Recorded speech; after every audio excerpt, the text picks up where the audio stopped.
Salam guys, my name is Maria Del Mar Ponte. I am from San Juan, Puerto Rico, and this is my revert story. I have a couple things I want to go over.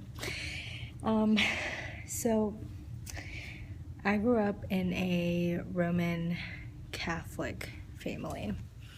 My parents, really just my mom, is very Catholic, very religious, and naturally I was born, I couldn't make a decision, so I had my baptism and my first communion, and I went to an all-girl Catholic school, so I did my confirmation with my friends because I would kind of be the odd person out, even though I didn't really want to do it, but I kind of did it to please my mom and family and friends.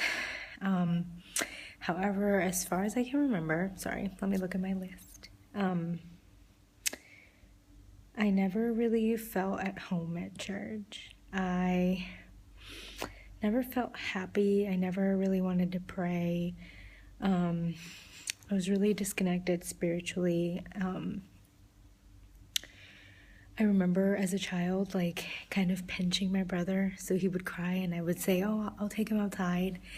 And I was always confused. I was like, why don't I like this? Why don't I feel connected?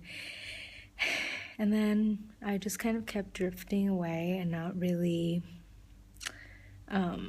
being as religious as I wish I had been. I think my mom struggled with that a lot because she was so devout, and then she had a daughter that didn't really agree with things in the church. And this is not to bash Catholicism, I'm just saying why I didn't think it was a good fit for me. One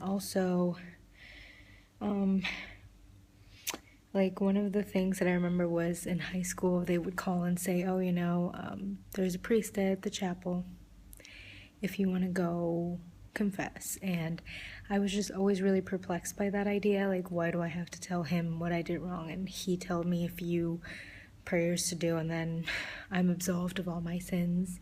And I just never really understood that, and I kind of did it just to cut class, to be honest. And so then I was 17 when I graduated high school, and I came to the States, to Ohio, to complete my bachelor's, and I've kind of stayed here ever since. I went to a Mariner school, but I never really went to church or really became part of any of the religious aspects of my school. However, I did have several Saudi friends throughout my bachelor's degree, and they were actually some of my best friends, and they kind of introduced me to Islam, they would be, "Oh, we have to pray," and I would just stay there and be like, "Oh, okay, yeah, that's fine," or, we can't eat pork and things like that, and I would just always inquire about it and ask them, "Oh, why? Can you explain this to me?" And then my bachelor's was in international studies and peace and global security, so part of it was taking a religion course, and so I decided to take world religions, and then I decided to focus on Islam for some reason. I don't really know why. I know that I didn't want to do Catholicism or Christianity, and the one that appealed to me the most was Islam, so I decided to take that course, and I thought it was really interesting. I was just fascinated by a lot of the kind of overlap for some things that I saw between Christianity and Islam. And so about around 2010 was when I started to study it in depth more. And then in 2007, I actually studied abroad in Egypt because I wanted to learn Arabic. So, subhanAllah, I've had the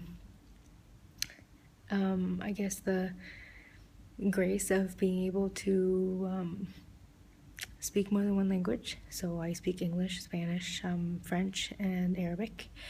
When I went to Egypt, I went there to study solely Arabic at the American University in Cairo, and I was there for about 8 months.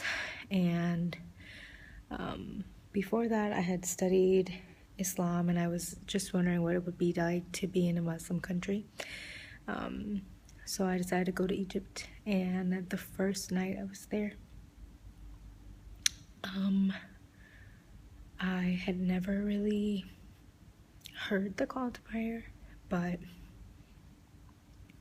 the first night I was there, I heard it, and it was kind of like this aha moment, you know? Like in the previous, I always hear things and like at church and never moved by anything, but first time I heard the call to prayer, I was like, oh my God, why is this like so beautiful? And so that was kind of my aha moment, if you want to call it that. Sorry.